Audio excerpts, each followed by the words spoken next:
As a magician, I try to create images that make people stop and think. I also try to challenge myself to do things that doctors say are not possible.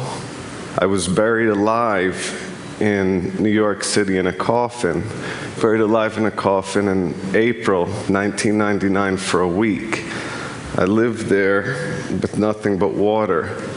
And it ended up being so much fun that I decided I could pursue doing more of these things. The next one is I froze myself in a block of ice for 3 days and 3 nights in New York City. That one was way more difficult than I had expected.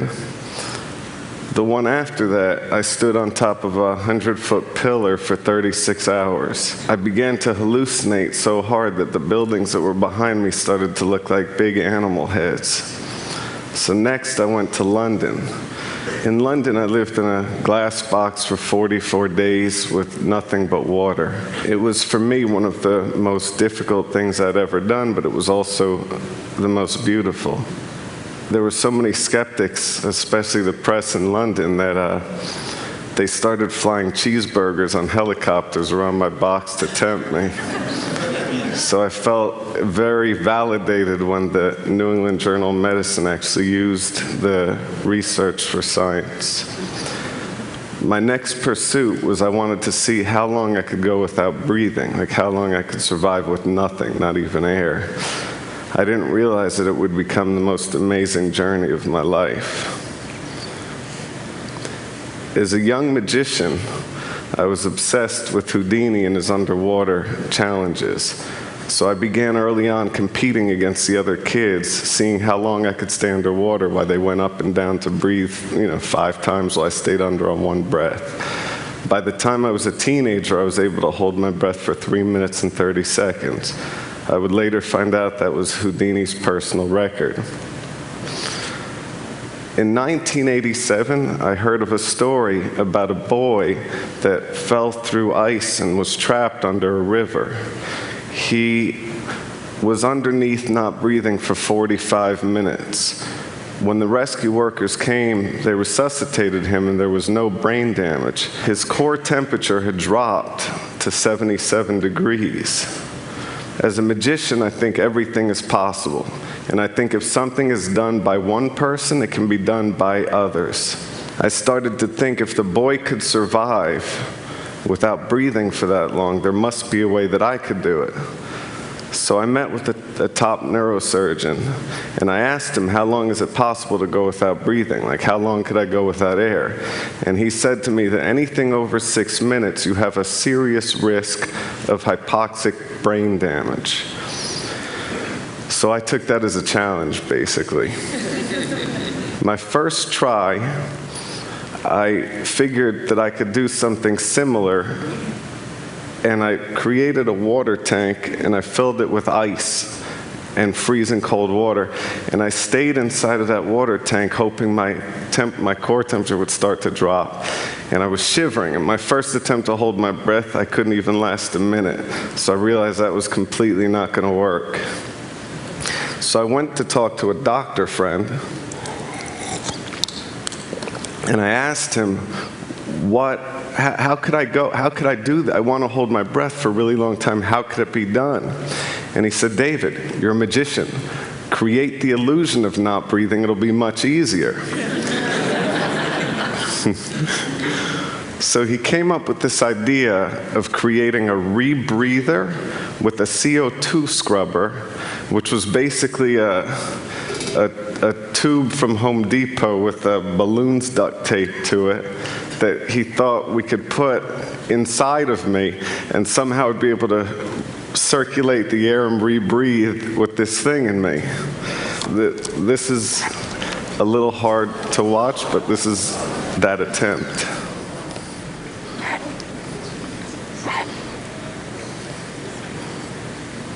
So that clearly wasn't going to work. Then I actually started thinking about liquid breathing. There's a chemical that's called perfluorine, and it's so high in oxygen levels that in theory you could breathe it. So I got my hands on that chemical, filled the sink up with it, and stuck my face in the sink and tried to breathe that in, which is really impossible. It's basically like trying to breathe, as a doctor said, while having an elephant standing on your chest. So that idea disappeared. Then I started thinking, would it be possible to hook up a heart-lung bypass machine and have a surgery where it was a tube going into my artery and then appear to not breathe while they were oxygenating my blood? Which was another insane idea, obviously. Then I thought about the craziest idea of all the ideas. To actually do it. To actually try to hold my breath past the point that doctors would consider you brain dead. So I started researching into pearl divers, because they go down for 4 minutes on one breath. And when I was researching pearl divers, I found the world of free diving. It was the most amazing thing that I ever discovered, pretty much. There's many different aspects to free diving. There's depth records where people go as deep as they can, and then there's static apnea. That's holding your breath as long as you can in one place without moving. That was the one that I studied. The first thing that I learned is when you're holding your breath, you should never move at all. That wastes energy, and that depletes oxygen, and it builds up CO2 in your blood. So I learned never to move, and I learned how to slow my heart rate down. I had to remain perfectly still and just relax and think that I wasn't in my body and just control that. And then I learned how to purge. Purging is basically hyperventilating. You blow in and out. You do that, you get lightheaded, you get tingling, and you're really ridding your body of CO2. So when you hold your breath, it's infinitely easier.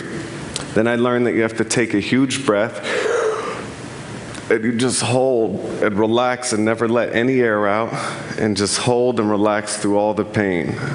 Every morning, and this is for months, I would wake up, and the first thing that I would do is I would hold my breath out of 52 minutes, I would hold my breath for 44 minutes. So basically what that means is I would purge, I'd breathe really hard for a minute, and then I would hold immediately after for 5.5 minutes. Then I would breathe again for a minute, purging as hard as I can, then immediately after I would hold again for 5.5 minutes. I would repeat this process 8 times in a row.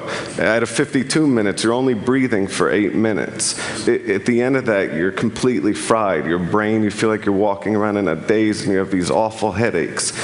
Basically, I'm not the best person to talk to when I'm doing that stuff. I started learning about the world record holder. His name is Tom Zetas, and this guy is perfectly built for holding his breath. He's 6'4", he's 160 pounds, and his total lung capacity is twice the size of an average person.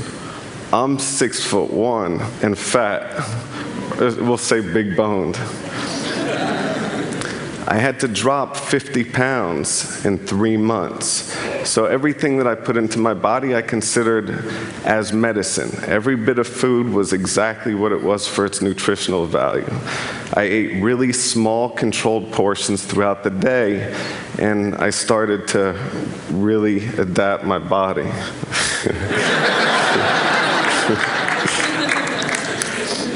The thinner I was, the longer I was able to hold my breath, and by eating so well and training so hard, my resting heart rate dropped to 38 beats per minute, which is lower than most Olympic athletes.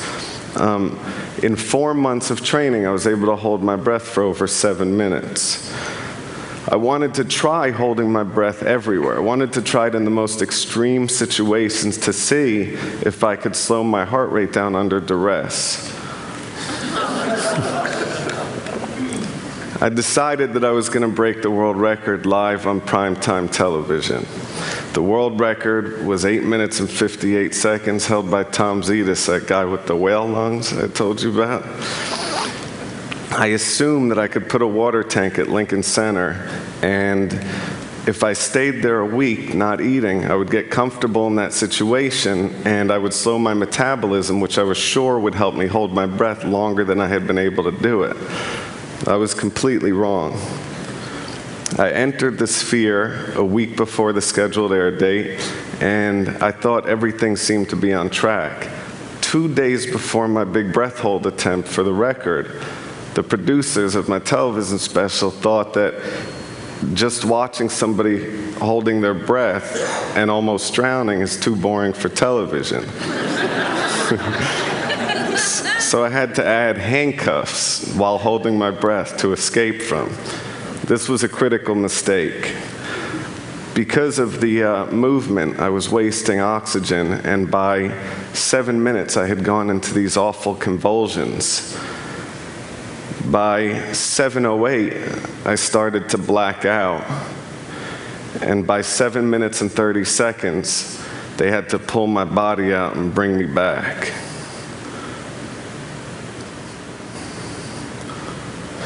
I had failed on every level. So naturally, the only way out of the slump that I could think of was I decided to call Oprah. I told her that I wanted to up the ante and hold my breath longer than any human being ever had. This was a different record. This is a Puro 2 static apnea record that Guinness had set the world record at 13 minutes. So basically, you breathe Puro 2 first, oxygenating your body, flushing out CO2, and you're able to hold much longer. I realized that my real competition was the beaver.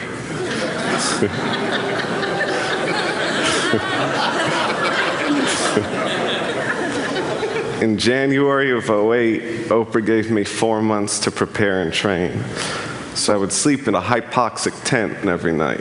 A hypoxic tent is a tent that simulates altitude at 15,000 feet, so it's like base camp Everest. What that does is you start building up the red blood cell count in your body, which helps you carry oxygen better. Every morning again, after getting out of that tent, your brain is completely wiped out. My first attempt on Puro 2, I was able to go up to 15 minutes. So it was a pretty big success. The neurosurgeon pulled me out of the water because in his mind at 15 minutes, your brain is done. You're brain dead. So he pulled me up and I was fine. There was one person there that was definitely not impressed. It was my ex-girlfriend. While I was breaking the record underwater for the first time, she was sifting through my BlackBerry, checking all my messages. My brother had a picture of it. So I then announced that I was going to go for Cetus's record publicly, and what he did in response is he went on Regis and Kelly and broke his old record. Then his main competitor went out and broke his record. So he suddenly pushed the record up to 16 minutes and 32 seconds, which was 3 minutes longer than I had prepared. You know, it was longer than the record. Now, I wanted to get the Science Times to document this. I wanted to get them to do a piece on it. So I did what any person seriously pursuing scientific advancement would do. I walked into the New York Times offices and did card tricks to everybody. So I don't know if it was the magic or the lore of the Cayman Islands, but John Tierney flew down and did a piece on the seriousness of breath holding. While he was there, I tried to impress him, of course, and I did a dive down to 160 feet, which is like, you know, basically the height of a 16-story building. And as I was coming up, I blacked out underwater, which is really dangerous. That's how you drown. Luckily, Kirk had seen me, and he swam over and pulled me up. So I started full focus. I completely trained to get my breath hold time up for what I needed to do. But there was no way to prepare for the live television aspect of it being on Oprah. But in practice, I would do it face down, floating on the pool. But for TV, they wanted me to be upright so they could see my face, basically. The other problem was the suit was so buoyant that they had to strap my feet in to keep me from floating up. So I had to use my legs to hold my feet into the straps that were loose, which was a real problem for me. That made me extremely nervous, raising the heart rate. Then what they also did was, which we never did before, is there was a heart rate monitor, and it was right next to the sphere. So every time my heart would beat, I'd hear the beep, beep, beep, beep, the ticking really loud, which is making me more nervous, and there's no way to slow my heart rate down.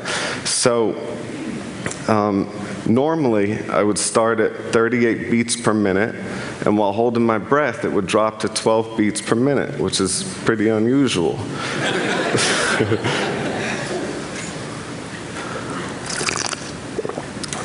This time it started at 120 beats, and it never went down. I spent the first 5 minutes underwater desperately trying to slow my heart rate down. I was just sitting there thinking, I've got to slow this down, I'm going to fail. And I was getting more nervous, and the heart rate just kept going up and up, all the way up to 150 beats. Basically, it's the same thing that created my downfall at Lincoln Center. It was a waste of O2. When I made it to the halfway mark at 8 minutes, I was 100% certain that I was not going to be able to make this. There was no way for me to do it. So I figured Oprah had dedicated an hour to doing this breath hold thing. If I had cracked early, it would be a whole show about how depressed I am. So I figured I'm better off just fighting and staying there until I black out, at least, and they can pull me out and take care of me and all that. I kept pushing to 10 minutes. At 10 minutes, you start getting all these really strong tingling sensations in your fingers and toes, and I knew that that was blood shunting, when the blood rushes away from your extremities to provide oxygen to your vital organs. At 11 minutes, I started feeling throbbing sensations in my legs, and my lips started to feel really strange. At minute 12, I started to have ringing in my ears, and I started to feel my arm going numb. And I'm a hypochondriac, and I remember arm numb means heart attack, so I started to really get really paranoid. Then at 13 minutes, maybe because of the hypochondria, I started feeling pains all over my chest. It was awful. At 14 minutes, I had these awful contractions, like this urge to breathe.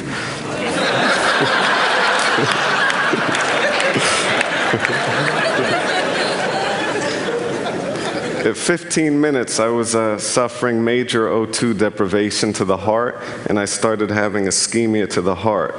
My heartbeat would go from 120 to 50 to 150 to 40 to 20 to 150 again. It would skip a beat, it would start, it would stop, and I felt all this. And I was sure that I was going to have a heart attack. So at 16 minutes, what I did is I slid my feet out, because I knew that if I did go out, if I did have a heart attack, they'd have to jump into the body and take my feet out before pulling me up. So I was really nervous. So I let my feet out, and I started floating to the top. And I didn't take my head out, but I was just floating there waiting for my heart to stop. Just waiting. They had doctors with the, so sitting there waiting. And then suddenly I hear screaming, and I think that there's some weird thing, that I had died or something had happened. And then I realized that I had made it to 1632. So with the energy of everybody that was there, I decided to keep pushing, and I went to 17 minutes and 4 seconds.